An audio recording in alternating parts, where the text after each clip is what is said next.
त्याची प्रेरणा घेऊन आपल्याला काय करता येईल हे आपल्याला त्यांच्याकडनं विचार, त्याचे आदर्श हे घेऊन चला उठा, जागे व्हा, ध्येय प्राप्त झाल्याशिवाय थांबू नका असं सांगणारं महान व्यक्तिमत्व म्हणजे स्वामी विवेकानंद. ज्या व्यक्तिमत्वानं शिक्षणाची पेरणी केली आहे, स्वतः शिक्षण दिलंय, आदर्श माता, आदर्श आई जर असेल तर राजमाता देऊ.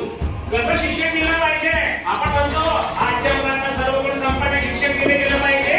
माझ्या आईने त्या काळामध्ये 16व्या शतकामध्ये सर्व गुण संपन्न असं शिक्षण छत्रपती शिवाजी महाराजांनी म्हणून महाराजांनी हिंदवी स्वराज्याचं तोरण बांधलं आणि या स्वराज्यामध्ये अतिशय आनंदाने राहतोय. हे सर्व या महान